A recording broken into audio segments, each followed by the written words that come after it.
தங்கமயிலோடு அட்டகாசமான தங்க நகைகள் அனைத்தும் மனம் நிறைவாய் திருப்தியாக. தங்கமயிலின் ஆடி கொண்டாட்டம். வணக்கம் சார். கடந்த திங்கட்கிழமை அன்னைக்கு பூதாகரமான ஒரு பிரச்சனை தான் சிறையில் மரணமடைந்த ஒருவருடைய பிரச்சனை.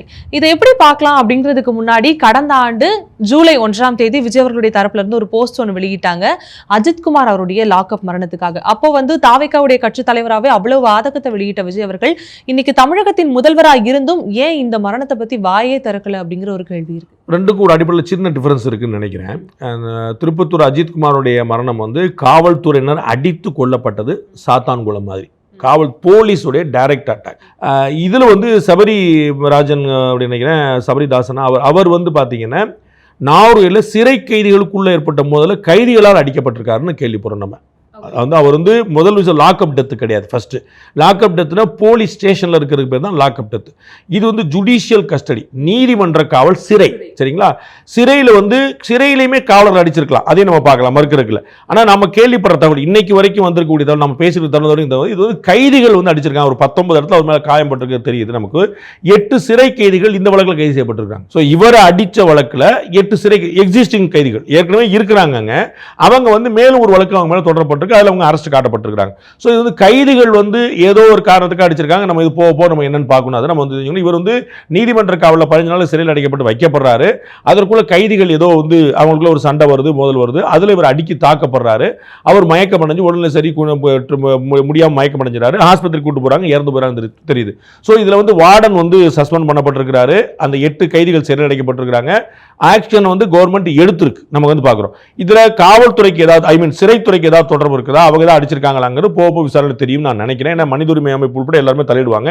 இப்போ வரைக்கும் கைதிகள் 8 பேர் அரெஸ்ட் காட்டப்பட்டிருக்கனால இது கைதிகளுக்குள்ள நடந்த மோதலா தான் புரிஞ்சு கொண்டிருக்கு. ஸோ அஜித்குமாரோட மரணத்துக்கு இதற்கான ஒரு பேசிக்கா வித்தியாசம் இருக்கு. ஓகே. ஆனா இருந்தாலுமே விஜய் அவர்கள் தரப்புல இருந்து ஒரு மன்னிப்பு, ஏன்னா முன்னாடி நடந்தப்போ ஒரு சாரி சொல்லியிருந்தார், எக்ஸிஎம் சாரி சொல்லியிருக்கும்போது சாரி மாடல் அரசா திமுக மாறிடுச்சுங்கிற விமர்சனம்லாம் வச்சிருந்தார். இந்த ஒரு பிரச்சனை இவங்க அட்ரஸே பண்ணலையா, இல்ல பண்ண மறந்துட்டாங்களாங்கிற ஒரு கேள்வி. நம்ம ஒரு சின்ன வித்தியாசம் பார்க்குறோம். காவல்துறை அடிச்சது அப்படிங்கும் போது காவல்துறைக்கு பொறுப்பு யாரு? உள்துறை அமைச்சர் யாரு? முதலமைச்சர். அப்ப அதனால திரு ஸ்டாலின் அவர்கள் கேட்டது ரொம்ப சரியா இருந்துச்சு. அப்ப காவல்துறைக்கு அவர் தான் பொறுப்பு. அப்ப ஐயோ நம்ம கீழே இருக்கக்கூடிய போலீஸ்காரங்க இப்படி பண்ணிட்டாங்களே அப்படிங்கும்போது ஒரு தார்மீக பொறுப்பேற்று அவர் அவருக்கு இதுக்கு சம்பந்தம் இருக்கு நம்ம எதிர்பார்க்க முடியாது. அப்ப ஒரு தார்மீக பொறுப்பேற்று ஒரு ரெஸ்பான்சிபிலிட்டியோட அவர் அந்த விஷயத்த சொன்னார். இது கைதிகள் அடிச்சதா தான் தகவல் தெரியுது, காவல்துறை அடிச்சதா தகவல் இல்ல. சிறைத்துறை அடிச்சிருந்தாங்கன்னு நமக்கு தகவல் வந்துச்சுன்னா நம்ம கட்டாயமா அதை நம்ம எதிர்பார்க்கலாம். எனக்கு தெரிஞ்சு இப்போ வரைக்கும் அப்படி இல்லை. இன்னும் நாளைக்கு ரிவீல் ஆச்சுன்னா நம்மளும் நம்ம ஸ்டாண்டை மாத்திக்கிறப்போ ஒன்றும் பிரச்சனை. இன்னைக்கு வரைக்கும் இப்போ பேசிக்கும் போது கைதிகளுக்குள்ள மோதல்ல கொல்லப்பட்டதான் தகவல் வருது. கைதிகள் தாவேக்காரங்க அல்லது தமிழ்நாடு அரசு சேர்ந்தவங்க சொல்லி நீங்க கணக்கில் போட முடியாது. அவங்க கைதிகள் இண்டிவிஜுவல்ஸ். அண்ட் என்ன ப்ராப்ளம்ங்கிற பார்க்கணும். ஸோ காவல்துறை அடித்து நடக்கக்கூடியது நீங்க லாக்அப் பண்றதுக்கு அவங்க மன்னிப்பு எதிர்பார்க்கலாம். ஏன்னா லாக்அப் பண்றது காவல்துறை அடிக்கனால வரக்கூடிய அவங்களுக்கு போலீஸ் கஸ்டடியில் இருக்கும்போது வரக்கூடியது.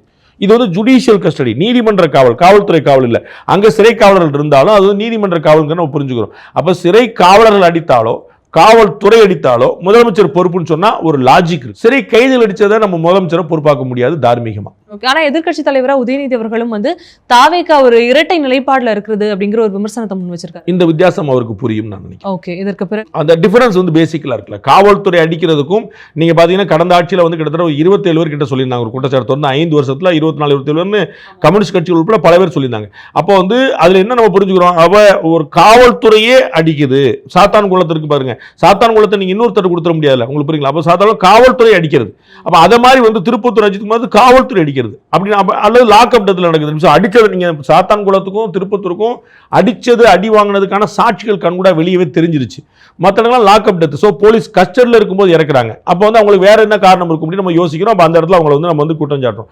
இது நீதிமன்ற காவலில் இருக்கும்போது இன்னமும் சிறை காவலர்களோ காவல்துறையோ இன்னமும் குற்றச்சாட்டப்படலை. அப்படி குற்றச்சாட்டப்படப்பட்டால் நிச்சயமா முதலமைச்சர் பொறுப்பேற்க சொல்லணும். அதுல எந்த குழப்பமும் இல்லை. நான் சொல்ல வருது, அவர் முதலமைச்சருக்கு எந்த சம்பந்தம் கிடையாது, அவர் அப்படி புனித புத்தரா இருக்கலாம்னு சொல்ல, ஏதாவது குற்றச்சாட்டு லாஜிக் இருக்கணும்னு சொல்ல, ஒரு கனெக்டிவிட்டி இருக்கணும்னு சொல்றேன். நீங்க எல்லாத்துக்கும் அவர் தான் காரணம் சொல்றது நியாயமா இருக்காதுன்னு நினைக்கிறேன். ஒரே ஒரு கேள்வி, சந்தேகம் எப்படி வேணா எடுத்துக்கலாம். இது போல லாக்அப்ல மரணம் அடையதா இருக்கட்டும், சிறைகள்ல மரணம் அடையிறது, கைது செய்யப்படுறதே எடுத்துக்கிட்டோம் அப்படின்னாலுமே வலியவர்களை விட எளியவர்கள் மேலதான் இந்த சட்டம் பாயுதா அப்படிங்கிற ஒரு கேள்வி. சட்டம் யாருக்கு ஆதரவா செயல்படுதுங்கிற ஒரு கேள்வி எழுதலையா? நீங்க ரொம்ப பிலாசபிக்கலான கேள்வியை கேட்டுட்டீங்க. வந்து இது வந்து எங்களுடைய குரு சேனலில் நாங்கள் வந்து ஆன்மீக சொற்பொழிவில் தான் நான் பண்ண முடியும். அதில் வந்து பணக்காரர்களுக்கும் அதிகாரமிக்கவர்களுக்கும் இன்ஃப்ளூயன்சர்ஸுக்கும் சட்டம் நீதி வேறு மாதிரி கிடைக்கிறதுங்கிறது தான் பொதுமக்கள் மத்தியில் இருக்கக்கூடிய பிம்பம். அதில் மாற்றுக்கிறது இல்லை. நீதிமன்றங்கள் ரொம்ப முயற்சி பண்ணுறாங்க நமக்கு வந்து எளியவருக்கும் அந்த நீதி கிடைக்கணும் அப்படின்னு. ஆனால் அது முழுமையாக சென்று சேர்ந்ததானா இல்லைங்கிறது தான் உண்மை. அதில் எந்த குழப்பம் இல்லை. இன்றைக்கி தமிழ்நாட்டில் நீங்கள் இன்றைக்கி நான் சொல்கிறேன், நீங்கள் நாளைக்கு ஆர்டியில் கூட போட்டு பார்த்துக்கோங்க. குறைஞ்சபட்சம் ஒரு 150லேருந்து 200 பேராவது தமிழ்நாடு முழுக்க சிறைகளில் பெயில் கொடுக்கப்பட்டும் எடுக்க ஆள் இல்லாமல் உட்காந்துருப்பாங்க விசாரணை கைதியாகவே. Fail granted. ஆனால் அதில் ஒரு 10,000 கட்டு, ஏதோ ஒரு ஜாமீன் போட்டு, ஏதோ வேற ஒரு ஆள் ஜாமீன் வாங்குன்னு ஏதாவது சொல்லியிருப்பாங்க. அந்த கண்டிஷன்ஸை நிறைவேற்ற முடியாமல் 100-150 பேர் உள்ள உட்காந்துருப்பாங்க. அந்த மாதிரி நிறைய பேர் உட்காந்துருப்பாங்க. கேட்க ஆள் இல்லை, நாதி இல்லை, மாதிரி நிறைய பேர் இருப்பாங்க. அதெல்லாம் வந்து உண்மை தான். ஆனால் குற்றவாளிகளாக குற்றமற்றவர்களாக தான் நம்ம பார்க்கணுமே தவிர பணக்காரலாம் இல்லைன்னா வேற வேற பேதங்கள் சொல்லி நம்ம வந்து அதை வச்சு நம்ம ஒரு நியாயப்படுத்தாம பணக்காரன் பூரா தப்பிச்சிடறான், அப்போ மற்றவன் பூரா வந்துடுறான்னு நீங்கள் பணக்காரன் தப்பிச்சிடறான் ஏழை பாதிக்கப்படுறான்னு சொல்லக்கூடாது. குற்றம் செய்தவர்களில் பணக்காரன் தப்பிச்சிடறான், குற்றம் செய்தவர்கள் ஏழை பாதிக்கப்படுறான். அவனும் குற்றம் செஞ்சவதாங்கிற மறந்துடக்கூடாது. நீங்கள் வந்து டக்குன்னு வந்து அவன் ரொம்ப நல்லவன் அப்படின்னு டக்குன்னு அந்த மாதிரி போயிடக்கூடாது. நீங்கள் ஸோ ஏழை என்பது பணம் சம்பந்தப்பட்டது, குற்றம் என்பது வேற. ஸோ அது பணக்காரங்கிறது வேற, குற்றம் என்பது. ஸோ ஏழையா பணக்காரனாங்கிறது இல்லை, குற்றம் செஞ்சிருக்கணும் போறானா. ஆனால் நம்ம என்ன ஒரு நீங்கள் அதை நீங்கள் ஃபிலாசபியாக கேட்டனால அது ரொம்ப காம்ப்ளிகேட்டட் சப்ஜெக்ட். நீங்கள் வந்து பைக்கில் வந்து ஹெல்மெட் இல்லாமல் போகிறீங்க, பைக்கில் போலீஸ்காரர் பிடிச்சிட்டார், உங்களுக்கு பிடிச்சிட்டு ஃபைன் பண்ணுறதுக்கு உங்களை போட்டுட்ருக்காரு. நீங்கள் திரும்பி பார்க்குறீங்க 28 பேர் ஹெல்மெட் இல்லாமல் போயிட்டு இருக்கிறான். அப்போ நீங்கள் நான் ஹெல்மெட்ல சொல்லி என்ன பாட்டினா பாரு இவ்வளோ பேர் போகிறாங்க அப்படிம்பீங்க நீங்கள். உங்களுக்கு புரியுங்களா? அப்போ அவங்க சொல்லுவாங்க, பாஸ் நீங்கள் ஹெல்மெட் போடலை, நீங்கள் ஃபைன் கட்டுங்க. அவங்க ஹெல்மெட் போடல, நாங்கள் பார்த்துக்குறோம். உங்களுக்கு புரியுங்களா? நீங்கள் எல்லாரும் ஹெல்மெட் போட நிப்பாட்டு அப்படின்னா டிராஃபிக் வந்து நிற்கும். அப்போ அவங்க ரேண்டமாக தான் பிடிப்பாங்க. அப்போ உங்களுக்கு என்ன தோணும்? 26 பேர் பக்கத்து, நீங்கள் வீட்டில் போய் சொல்லுவீங்க 26 பேர் போயிட்டே இருந்தான், அவனெல்லாம் ஒருத்தன் கூட கேட்கல, சீட்டு பெல்ட் போடாமல் போகிறான், அவனை கேட்கல, என்னைய கேட்குறாங்க எடுங்க. அப்போ நம்ம என்ன பார்க்கணும், எல்லாரையும் பிடிக்கிறாங்களா இல்லை, பிடிபட்டவர்கள் குற்றவாளிகளா நிரபராதிகளா, இவ்வளவுதான் நம்ம பார்க்கணும். பிடிபட்டவரும் குற்றம் சாட்டப்பட்டவர்களால நம்ம அந்த இடத்துல மாறுதல் அடைஞ்சிடும். ஆனால் நீங்க சொல்றது வந்து உண்மைதான், அது மறுக்கிறதுக்குல பணக்காரர்களுக்கு அரசியல்வாதிகளுக்கு அதிகார பின்புலம் கொண்டவர்களுக்கு ஒரு சகாயம் கிடைக்கிறது என்பது நிதர்சனமான உண்மை. இன்னைக்கு நடந்து முடிஞ்சிருக்கக்கூடிய அமைச்சரவை கூட்டம், எதற்காக இந்த கூட்டம் கூடப்பட்டது, கூட்டத்தினுடைய இறுதியில் என்ன நிறைவேற்றம் நடந்திருக்குங்கிற ஒரு கேள்வி இருக்கு. எதற்காக? அவ்வளோ எக்ஸ்க்ளூசிவான தகவல் என்கிட்ட இல்லை, அதான் ஆனஸ்டான பதில். ஏன்னா அமைச்சரவை கூட்டத்தை பொறுத்த அளவுக்கு வந்து ஒவ்வொருத்தரும் ஒன்று சொல்லுவாங்க, அதோடைய மினிட்ஸ் வந்து வெளியேறாது அன்லஸ் அன்டில் கவர்மெண்ட்டே சொன்னாலே தவிர. கவர்மெண்ட் தான் வந்து சென்ட்ரல் கவர்மெண்ட்டில் அப்படி ஒரு வழக்கம் இருக்குது. எப்பயுமே ஒரு கேபினட் கமிட்டி மீட்டிங் முடிஞ்ச உடனே வர மாதிரி. இப்போ நேற்று உங்களுக்கு சென்ட்ரல் கவர்மெண்ட் உங்களுக்கு யாருக்கும் கிட்டத்தட்ட வந்து அந்த செமிகண்டக்டருக்காக வந்து கிட்டத்தட்ட 1.25 லட்சம் கோடி ரூபா வந்து அது தனியாக ஸ்பெண்ட் பண்ணியிருக்காங்க அப்படின்னு சொல்லிட்டு ஒரு நேற்று அமைச்சர் கூட்டத்தில் டெல்லியில் எடுத்தாங்க. ஸோ அது மாதிரி வெளியில் வந்து அமைச்சர் கொடுக்குற பழக்கம் இருக்குது. இங்கே வந்து பூரா பொலிட்டிக்கலாக தான் போயிருக்காங்க. எனக்கு வந்து அந்த இன்புட் இல்லை. ஓகே, விஜய் அவர்கள் வந்து அரசியலுக்குள்ளே வந்ததுக்கு அப்புறமே திரையில் பார்த்த நிறைய விஷயங்கள் தரையில் நடப்பதா நிறைய பேர் வந்து சமூக வலைதளங்களில் பதிவு செய்கிறாங்க. அதே போல் ஒரு 2 தினங்களுக்கு முன்னாடி ஒருத்தர் தாவேக்கையை சார்ந்த ஒரு நிர்வாகி ஒருத்தர் லஞ்சம் வாங்கியதா ஒரு வீடியோ ஒன்று வெளியாகுது. ஒரு சில நாட்களிலேயே அவர் மீது வந்து நடவடிக்கை எடுக்கப்பட்டு அவர் கட்சியிலிருந்தே வந்து தூக்குறாங்க. இந்த நடவடிக்கை எல்லாம் எப்படி பார்க்கலாம்? நம்ம வந்து அந்த கட்சியில் நிறைய பேர் ஏற்கனவே குற்ற பின்னணி கொண்டவங்க இருக்கிறாங்க, அதை நம்ம மறுக்கிறதுக்கு இல்லை. அதனால தான் வந்து அவங்க திடீர்னு ஏதோ வந்து இப்படி ஒன்று ஆயிடுச்சு அப்படிங்கிறது, அவங்களுடைய பேக்ரவுண்டு ஹிஸ்ட்ரி அப்படி இருக்குது. அவங்க பொலிட்டிக்கலாக ஒரு இன்ஃப்ளூயன்ஸெலாம் மாறுறாங்க. அதை வச்சு அவங்க வந்து இன்னொரு அப்பர் ஹேண்ட் எடுத்து ஒரு அட்ராசிட்டி பண்ணுறாங்க. அதனுடைய விளைவாக அவங்க வந்து நடவடிக்கை எடுக்கப்படுது. அப்போ வந்து எல்லா கட்சியிலுமே இருக்கிறாங்க. ஸோ இந்த தாவேக்காலம் மட்டுமே இருக்கிறாங்கன்னு நம்ம சொல்லியிருக்கிறதுல பெண்கள்கிட்ட அத்துமீறது, லஞ்சம் வாங்குறது, மோசடி பண்ணுறது, இது மாதிரி விஷயங்கள் நம்ம வந்து ஒரு ஆறுதல் அடைய வேண்டிய விஷயங்கள் என்னென்னா, திரு நிர்மல்குமார் அமைச்சர் குறிப்பிட்டது போல் கடந்த ஆட்சியில் நடந்த சம்பவங்களை மூடி மறைக்கிற பழக்கம் வந்தது. நாங்கள் நடவடிக்கை எடுக்கிறோம். அப்போ நாங்கள் வந்து ஆக்ஷன் எடுக்காமல் நாங்கள் இல்லை. இப்போ வந்து நீங்கள் குறிப்பிட்டதுலேயே அந்த ஊராட்சி மன்ற தலைவர் வந்து லஞ்சம் வாங்கினார், அவர் தாவேக்கால இருக்கிறாரு, அவர் மீது நடவடிக்கை எடுக்கப்பட்டிருக்கு. கட்சி ரீதியாக அரசு ரீதியாக, கட்சி ரீதியாக அவரை கட்சியில் அடிப்படை உறுப்பினர்லேருந்து நீக்கிறாங்க. நம்ம அரசு ரீதியாக அவர் கைது செய்யப்பட்டு 15 நாள் நம்ம பேசிட்டு இருக்கும்போது 15 நாள் நீதிமன்ற காவலில் ஜுடிஷியல் கஸ்டடியில் ஜெயிலில் இருக்கிறார். இதுதான் செய்ய முடியும். ஏன்னா நம்ம வந்து விஜய் அவர்கள் வந்து அந்த தாம்பரம் பக்கத்தில் இருக்கக்கூடியவர்கிட்ட வந்து நீங்கள் கொஞ்சம் லஞ்சம் வாங்கி எனக்கு எதாவது அனுப்பிவிடுங்கப்பா அப்படின்னு சொல்ல போகிறதில்ல. அவர் விஜய் கட்சியில் இருக்கிறோம் அப்படின்னு சொல்லிட்டு அவர் ஒரு கணக்கில் போய் நம்ம வந்து பஞ்சாயத்து போஸ்ட்டில் இருக்கோன்னு வாங்கிறாரு, நம்ம பார்க்குறோம். அப்போ இப்போ வந்து சென்னை மாநகராட்சியில் நீங்கள் பார்த்துருப்பீங்க 6 முக்கியமான உயரதிகாரிகள் வந்து மேலேருந்து கீழே வரைக்கும் வந்து அவங்களாம் சஸ்பெண்ட் பண்ணப்பட்டிருக்கிறாங்க. அவங்க மீது துறை ரீதியான நடவடிக்கை மட்டும் இல்லாமல் இல்லாமல் காவல்துறையிட்ட நடவடிக்கைக்கு சொல்லியிருக்காங்க. அதனால் லஞ்சம் வாங்கினாங்க, முறைகேடாக பண்ணாங்க, பில்லில் வந்து தப்பு பண்ணாங்க அப்படின்னு சொல்லிட்டு புதிய கமிஷனர், அதாவது சென்னை மாநகராட்சி கமிஷனர் வந்து சமீரன் உத்தரவு போட்டிருக்காரு. ஸோ நம்ம வந்து குற்றங்கள் எப்பயுமே நடந்துகிட்டு இருந்திருக்கு. அது வந்து தாவேகா ஆட்சி வந்த பிறகு நடக்கக்கூடிய குற்றங்கள் இல்லை. நடவடிக்கை எடுக்கப்படுதா அப்படிங்கிற நம்ம பார்க்கணும், குற்றங்கள் குறைக்கப்படுதா அப்படிங்கிற பார்க்கணும். அந்த வேலை நடவடிக்கை எடுக்கிறாங்கிற ஒரு ஆறுதல் குறிச்சு என்னுடைய கட்சிக்காரங்க அப்படிங்கிறனால அது வந்து பசப்பிக்கிட்டே போகிறதோ. நம்ம வந்து உங்களுக்கு தெரியும், திரு சிவாஜி கிருஷ்ணமூர்த்தி போன்றவரெல்லாம் வந்து பெண்களை இழிவுபடுத்தி ஆபாசமாக பேசின போது அவங்க வந்து ஒரு ரொம்ப சப்பை கட்டி சமாளிச்செல்லாம் போய் அப்புறம் வந்து கனிமொழி அவர்களே ட்வீட் போட்டு இது மாதிரி நிறைய நடந்த பிறகு தான் அவங்க நடவடிக்கை பிடிச்சி திரும்ப அவங்க சேர்க்கப்பட்டாங்க அப்படிங்கிற பார்க்குறோம். திரும்ப அவங்க மேடையில் பேசுனாங்கிற பார்க்குறோம். நம்ம வந்து ஸோ இதே மாதிரி தான் ஓடிட்டு அது வந்து ஒரு ஒரு ஒரு ஆப்பம் குரங்கு இந்த பிச்சு போடுற மாதிரி தான் ஓடிட்டு இருந்துச்சு. அந்த மாதிரி இல்லாமல் இது வந்து நடவடிக்கை எடுப்பாங்க நம்ம நம்புவோம். இப்போதைக்கு நடவடிக்கை எடுத்திருக்காங்கிற நம்ம ஆறுதல் அடையணும். குற்றம் நடக்குது, நடவடிக்கை எடுக்கிறாங்க, இது எல்லாத்தையும் தாண்டி ரீல்ஸ்ல தொடங்கி இப்போ வந்து அமைச்சர் டிவிகே ரமேஷ் அவர் மீதான ஒரு குற்றப்புகாரும் வந்து பேசப்பட்டுட்டே இருக்கு இல்லையா, அந்த இடம் சம்பந்தப்பட்டது. நம்ம வந்து அதில் புரிஞ்சுக்கிறோம். ஒன்று வந்து ரீல்ஸ் அப்படிங்கிறது வந்து வேற சம்பந்தம், டக்குன்னு வந்து ஒரு 4 கிளப் பண்ணி அப்படி கொண்டு போயிடக்கூடாது. ரீல்ஸ் அப்படிங்கிறதுல வந்து நம்ம வந்து ஏற்கனவே பார்த்தோம், அதுலேயுமே இந்த அரசு உள்ள நுழைஞ்சு அத்துமீறினவங்க மேலே ஒரு நடவடிக்கை எடுக்கணும்னு உயர்நீதிமன்றம் சொன்னது, தமிழக அரசு சொல்லிருச்சு. கட்சி சார்பாக திரு ஆனந்த் அவர்களும் சொல்லியிருக்கிறார், இந்த மாதிரி உள்ளே போகிற நாங்கள் அனுமதிக்க முடியாது அப்படின்னு.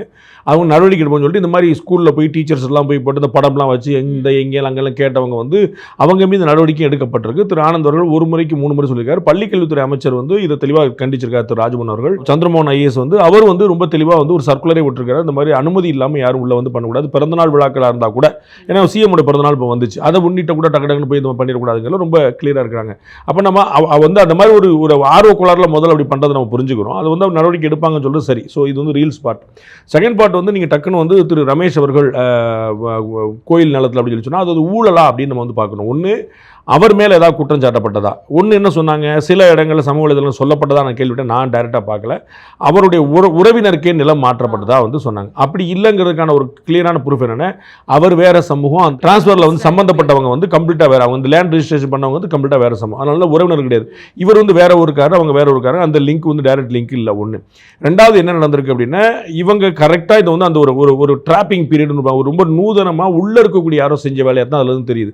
அது எப்படி தெரியுது அப்படின்னா, பத்திரப்பதிவு பண்ணது தான் இங்கே ஒரு முக்கியமான சிக்கலாக மாறி நிற்குது. இடம் வந்து கோயிலுக்கு சம்பந்தமான, ஒரு மடத்துக்கு சம்பந்தமான, தண்டபாணி மடம் அப்படிங்கிற ஒரு மடத்துக்கு சம்பந்தமான லேண்டு, அது கோயிலுக்கு நிர்வாகத்தில் இருக்கக்கூடியது. அப்போ அந்த லேண்டுக்கு பார்த்தீங்கன்னா கரெக்டாக அறநிலையத்துறையுடைய அந்த கோயிலில் மேற்பார்வை பார்க்கக்கூடிய எக்ஸ்டர்னல் ஆஃபீஸர் ஒருத்தர் வந்து அப்போ தான் கரெக்டாக 2ஆம் தேதி ப்ரொமோட் பண்ணப்பட்டு 3ஆம் தேதி ப்ரொமோட் பண்ணப்பட்டு டிரான்ஸ்ஃபர் பண்ணப்படுறார்.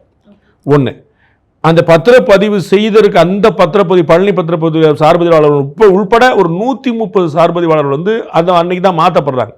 ஸோ மறுநாள் வந்து அந்த கோயிலுக்கு வந்து அறநிலைத்துறை சார்பாக ஒரு அதிகாரியும் அங்கே இல்லை, பத்திரப்பதிவு சார்பாக அங்கே ஒரு ஆளும் இல்லை. ரெண்டுமே வந்து வேற ஒரு ஆளை வச்சு போட்டு பண்ணி சமாளிக்கிற மாதிரி இருக்குது. அப்படி தான் ஜஸ்டின் மணிகண்டன் அப்படிங்கிற ஒருத்தர் வந்து வர்றார். அவர் வந்து ஆக்சுவலாக அந்த பதிவாளர் இல்லை. மறுநாள் 2ஆம் தேதி வந்து இன்னும் சொல்ல போனால் கோவில் அறநிலையத்துறையிலேருந்து அந்த ஆஃபீஸர் வந்து யார் ப்ரொமோட் ஆகி ட்ரான்ஸ்ஃபர் ஆனால் அவர் வந்து ஒரு லெட்டர் கொடுத்துறாரு. 2ஆம் தேதி, 5 நாட் ராங், இந்த ஜூலை மாதம் 2ஆம் தேதி வந்து இந்த மாதிரி லேண்ட் வந்து ரிஜிஸ்டர் பண்ணக்கூடாது அப்படின்னு. என்ன பிரச்சனை முக்கியமாக நடக்குன்னா, இந்த இடத்தை மாற்றி கைப்பற்ற முயற்சித்தவர்கள் மதுரை உயர்நீதிமன்ற கிளையை அணுகி ஏற்கனவே ஒரு ஆர்டர் வாங்கி வச்சிருக்காங்க, எங்களுக்கு பதிவு பண்ணணும் அப்படின்ட்டு. கோர்ட்டும் இது கவனம் இல்லாமல், ஏன்னா பாதி டாக்குமெண்ட் தான் அவங்களுக்கு தாக்கல் செய்யப்பட்டிருக்கு, இருக்க டாக்குமெண்ட் வச்சுட்டு பதிவு பண்ணலான்னு ஆர்டர் போட்டுருச்சு. பதிவு பண்ணலாங்கிற ஆர்டரை காட்டி இவங்க வந்து வாங்கிடுறாங்க. இந்த மாதிரி ஒரு உத்தரவு வருதுன்னு தெரிஞ்ச உடனே அந்த கோவிலுடைய அதிகாரி வந்து என்ன செஞ்சிடறாரு, அவர் வந்து அறநிலையத்துறை அதிகாரி என்ன செஞ்சிடறாரு, அவர் வந்து இல்லை மாதிரி ரிஜிஸ்டர் பண்ணிடக்கூடாதுன்னு கரெக்டாக அது 2ஆம் தேதி போடுறாரு. ஸோ 3ஆம் தேதி இந்த ரெஜிஸ்ட்ரேஷன் நடக்குது. 2ஆம் தேதி அந்த திருப்பி அதாவது ஏற்கனவே இந்த மாதிரி பண்ணக்கூடாதுங்கிற நோட்டிஃபிகேஷன் ஏற்கனவே இருக்குது, கோயில் நிர்வாகத்தில் ஏற்கனவே இருக்குது. திருப்பி ஒரு நாள் முன்னாதாகவும் கொடுக்கப்படுது. அப்போ வந்து இந்த காக்காவுக்கார பணம்பலம் விழுந்த கதையா இல்லாட்டி திட்டமிட்டு நகர்த்தப்பட்ட ஒரு சதியா அப்படிங்கிற நம்ம பார்க்கணும். இந்த பக்கம் அந்த சார்பதிவாளர் உட்பட 130 பேர் மாற்றப்படுவது, அந்த பக்கம் கோயிலுடைய அறங்காவலர் குழு அறநிலைத்துறையில் இருந்தவர் ப்ரொமோட் பண்ணி ஷிஃப்ட் பண்ணப்படுறது, அந்த கேப்ல இந்த ரெஜிஸ்ட்ரேஷன், இது வந்து ஒரு சஸ்பீஷன் ஆக்டிவிட்டியா இருக்கு. நமக்கு ஆறுதல் அடைய வேண்டிய விஷயம் என்ன, அரசாங்கமே முன் வந்து இது தொடர்பான ஒரு வழக்கு நடத்தி உயர்நீதிமன்றத்துக்கு போய் அதை ரத்து பண்ண வச்சிருக்காங்க. அந்த ரெஜிஸ்ட்ரேஷன் இப்போ கேன்சல் ஆயிருக்கு. இது அரசாங்கம் தான் இனிஷியேட் பண்ணிருக்கு. அரசாங்கமே போய் இதை சிபிசிஐடிக்கு விசாரணை கொடுத்துருக்கு. இப்போ நம்ம எப்படி ஆறுதல் அடைய வேண்டியிருக்குது, இப்போ ஆம்ஸ்ட்ராங் கொலை வழக்கில் வந்து சிபிஐ விசாரணை வேணும்னு சொல்லி கேட்டபோது முந்தைய திமுக அரசு சிபிஐ விசாரணை கூடாதுன்னு சொல்லுச்சு. ஏன் சொல்லுது அப்படின்னு நமக்கு புரியவே இல்லை. நமக்கு வந்து ஆம்ஸ்ட்ராங் வந்து படுகொலை வந்து கண் முன்னாடி பார்த்துருக்கணும். அது கொன்றவர்கள் யாராக இருந்தாலும் அவங்க நடவடிக்கை எடுக்கணும். எங்கள் மேல் நம்பிக்கை இல்லைன்னு ஒருத்தங்க கேட்குறாங்க, நோ ப்ராப்ளம். ஏன்னா அரசாங்கம் செய்தது, ஸ்டாலின் செய்ததுன்னு யாரும் சொல்ல போகிறது இல்லை. அப்போ யாரோ வந்து செஞ்சிருக்காங்க, அது அரசாங்கம் மறைக்க பார்க்குதா அப்படிங்கிற டவுட் வந்துடக்கூடாதுங்கிறக்காக அவங்க சிபிஐ விசாரணை கேட்குறாங்க. நல்லா பண்ணிக்கங்கப்பா, எங்களுக்கு ஆம்ஸ்ட்ராங் கொலைக்கு தீர்வு கிடைச்சா போதும், நீதி கிடைச்சா போதுன்னு சொன்னால் பண்ணக்கூடாதுன்னு இவங்க சுப்ரீம் கோர்ட் வரைக்கும் போய் நின்னாங்க. அப்போ தான் ஏங்கிற கேள்வி வருது. அப்போ அதுபோல் இங்கே வந்து இவர்களே சிபிசிஐடி விசாரணைக்கு அரசாங்கம் உத்தரவிட்டும் போது நமக்கு ஒரு ஆறுதல் அடைய வேண்டிய விஷயமா இருக்கு. ரமேஷ் சார் இருக்கட்டும், இதுக்கு முன்னாடி தாவேக்காவில் இருக்கக்கூடிய ஒவ்வொருத்தர் மீது இந்த மாதிரியான குற்றச்சாட்டுகள் வரும்பொழுது தாவேக்காவினரை மட்டுமே அனைவரும் முற்று நோக்குகிறார்களா, அவர்களை மட்டுமே குறி வைக்கிறாங்களா அப்படிங்கிற ஒரு கேள்வி. நம்ம வந்து அதான் திரும்பவும் சொல்றேன், எல்லாத்தையும் பொதுவா நீங்க கொண்டு போயிடக்கூடாது. இதற்கு முன்னாடி வந்து ஒரு பவுடரை வந்து ஒருத்தர் பண்ணாரு அப்படிங்கிற சரத் அப்படிங்கிற அந்த அமைச்சருக்கும் இதை நீ ஒண்ணுபடுத்திடக்கூடாது, நம்ம புரிஞ்சுக்கணும்.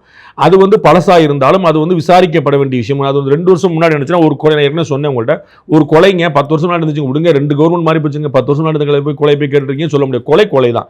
அதுபோல வந்து போதைப் பொருள் பொதுவெளியில பயன்படுத்தி இருந்தால் சட்டப்படி குற்றம், அல்லது சந்தேகம் மேல நடவடிக்கை பயன்படுத்தி இருந்தால் அதுல வந்து குழப்பம் இல்லை. ஸோ அதையும் இதையும் நீங்க கம்ப்ளைண்ட் பண்ணிடக்கூடாது, கம்பைன் பண்ணிடக்கூடாது. அடுத்த பாயிண்ட் வந்து ஆட்டோமேட்டிக்கா தாவக மேல தான் எல்லாருடைய பார்வை இருக்கும். அவங்க தான் ரூலிங் பார்ட்டி. இதற்கு முன்னாடி திமுக மீது பார்வை இருந்துச்சு, இப்போ பாஜக மீது பார்வை இருக்கு சென்ட்ரல் கவர்மெண்ட்ல. ஆப்வியஸ் அப்படிதான் இருக்கும். நீங்க வந்து அயோத்தி ராமர் கோயில் வந்து ஒரு தனியார் ட்ரஸ்ட், அந்த ட்ரஸ்ட்ல வந்து ஒரு மோசடி நடந்திருக்கு. அது அரசாங்கம் சம்பந்தமானதோ கோயில் சம்பந்தமான ஒரு ட்ரஸ்ட் தான் அதை ஹேண்டில் பண்ணுது. அந்த ட்ரஸ்ட்ல வந்து ஊழல் நடக்குது, அது பயங்கரமா கண்டிக்கப்பட வேண்டியது, தண்டிக்கப்படுது, மாற்று கருத்துல. ஆனா அது நேரடியா யூபி முதலமைச்சர் யோகி ஆதித்யநாத் பதில் சொல்லணும் அப்படிங்கிற போய் நரேந்திர மோடி பதில் சொல்லணுங்கிற அளவுக்கு ஏன் ராமர் கோயில் கட்டணும்னு இவங்க எல்லாம் சொன்னனாலேயே அதில் நடவடிக்கை எடுக்கணுங்கிற அங்க ஊழலுக்கு இதுக்கு எப்படி நம்ம ஏற்கனவே சொன்ன மாதிரி கீழே ஒருத்தர் வந்து செங்கல்பட்டுல ஒரு திமுக நிர்வாகி வந்து ஒரு பாலியல் குற்றச்சாட்டில் ஈடுபடுறாருன்னா அதற்கு நீங்க திமுக தலைவர் ஸ்டாலினை தொடர்படுத்த முடியாது. அதுல கிளியர். அப்ப அந்த மாதிரி வந்து ஒவ்வொருத்தரும் ஒன்று சொல்லி எல்லாத்தையும் நீங்க கம்பைன் பண்ணிட முடியாது. அப்ப சரத் அவர்கள் என்ன செஞ்சார் அப்படிங்கிறத தனியா நீங்க பார்க்கணும். ரமேஷ் அவர்கள் என்ன செஞ்சாருன்னா அந்த குற்றச்சாட்டு உண்மை இருக்காங்கிறத நீங்க தனியா பார்க்கணும். அது மாதிரி ஒன்னொன்னு தனித்தனியா பார்க்கணும். நீங்க பள்ளிக்கல்வித்துறை அமைச்சர் வந்து தனியாருக்கு சாதகமா செயல்பட சீமான் சொல்றாரு, என்ன செயல்பட்டாருங்கிற சொல்லணும். இதற்கு முன்னாடி ஊழல் பண்ணி அனுமதி கொடுத்துட்டு இருந்தாங்க, இப்ப லஞ்சம் வாங்காமலே அனுமதி கிடைக்குதுன்னா நீங்க மகிழ்ச்சி அடையணும். நீங்க எதுக்கு அப்படி தனியார் கொடுக்குறீங்கன்னு கேட்டா தனியார் கொடுக்கூடாங்க என்ன லட்சணம், என்ன நியாயம் தெரியல. 51% மாணவர்கள் தனியார் பள்ளியில தான் படிக்கிறாங்க. அப்ப நீங்க 51% மாணவர்கள் வந்து நடுரோட்டுக்கு வந்து பள்ளிக்கூடத்துல மூடிடும் சொல்றீங்களா? இது வந்து ஒரு சென்சிபிளான கேள்வியா எனக்கு வந்து தெரியல. ஊழல் இருக்குதா முறைகேட்டுக்கான வேற விஷயம். தாவேகா பக்கம் பார்க்குமா ஆட்டோமேட்டிக்கா தாவேகா பக்கம் தான் பார்க்கணும், அவங்க தான் ரூலிங் பார்ட்டி. இன்னொரு முக்கியமான பிரச்சனை என்ன, வம்படியா திரு விஜய் என்ன செஞ்சிட்டாரு அப்படின்னா, நாங்க தூய சக்தின்னு வேற சொல்லிட்டார். உங்களுக்கு புரியுங்களா? நான்லாம் சிகரெட்டே குடிச்சது இல்லை அப்படின்னு சொல்லிட்டா உங்க கையை எல்லாரும் பார்த்துட்டே இருப்பாங்க. உங்களுக்கு புரியுங்களா? நீ 19 அப்படின்னா ஒரு சிகரெட் குடிக்கிறா போய் நீ சிகரெட் குடிக்கிறாப்பா அப்படி குடிச்சிருவாங்க. நீங்க சிகரெட்டே குடிக்க மாட்டேன்னு சொல்லிட்டு ஏய் அன்னைக்கு என்னப்பா சிகரெட் குடிக்க மாட்டேன் அவ்வளவு சபடால பேசுனா கையில தம்மோட நிக்கிறேன்னு கேட்டுருவாங்க. இவர் தூய சக்தின்னு சொல்லாம அந்த அவங்க தீய சக்தி இவங்க தூர்ந்து போன சக்தின்னு சொல்லிட்டு பேசாம இருந்தானே வேற விஷயம். அவங்க தீய சக்தி நாங்க தூய சக்தினால வாங்கப்பா தூய சக்தியை பார்த்துருவோம் அப்படின்னு கிளம்பிட்டாங்க. which is very obvious. நீங்க சொன்ன மாதிரி தான் இப்போ எல்லாருடைய கண்ணும் இவர் மேலதான் இருக்குங்கிறத தாண்டி ஒரு பொது எதிரியாவே தாவேகா மாறிடுச்சாங்கிறது. ஏன்னா கட்சிகள் எடுத்துக்கிட்டோம்னா திமுக, அதிமுக, நாம் தமிழர் கட்சி இவங்க எல்லாருமே இப்போ வந்து விஜய் அவர்களுக்கு ஆப்போசிட் சைட்ல இருக்காங்க இல்லையா. இடைத்தேர்தல் வருது அப்படின்னாலும் சரி, பொதுவாகவே அரசியல் களத்தை பொறுத்த வரைக்கும் எல்லாருக்குமான ஒரு பொது எதிரியா தாவேகா மாறி இருக்காரு. அப்படிதான் இருக்கும்னு நான் சொன்னேன். இப்ப உங்களுக்கு ஏன் அவங்க ரூலிங் பார்ட்டியா இருக்கிறாங்க.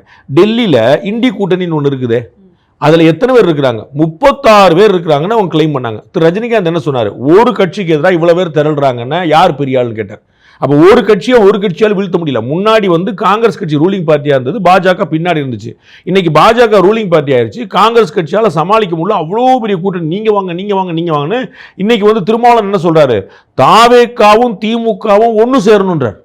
எங்க இண்டி பிளாக்ல, எங்க பிஜேபி எதிர்க்கிறது. உங்களுக்கு புரியுங்களா? திமுக தாவேகாவும் திமுகவுக்கு தான் அரசியல் பிரச்சனை சொல்லிட்டு இருக்கோம். அரசியல் எதிரின்னு அவங்களே கிளைம் பண்றாங்க. திரு ஆர்எஸ் பாரதி குறிப்பிடுறாரு எங்களுக்கு எதிரி தாவேகா தான். தாவேகா சொல்றது எங்களுக்கு எதிரி திமுக தான் சொல்லிட்டு இவங்க ஒன்னு சேரணும் திருமாவளவன் சொல்றாரு எங்க டெல்லியில. ஒய்? அப்ப பிஜேபி வந்து ஸ்ட்ராங்கா டெல்லியில இருக்கும்போது அவங்களுக்கு எதிராக எல்லாரும் ஒன்று சேரதான் பார்ப்பாங்க. தமிழ்நாட்டில் தாவேகா ஆட்சி 2 நாள்ல போயிடும் 3 நாள்ல போயிடும், ஆட்சி அமைக்கவே முடியாதுன்னு நினைச்சுக்கிட்டு இருந்த போது ஸ்டெபிலைஸ் பண்ணிட்டே போறாங்க போது அவங்களுக்கு எதிராக எல்லாரும் ஒன்று தரல் தான் செய்வாங்க.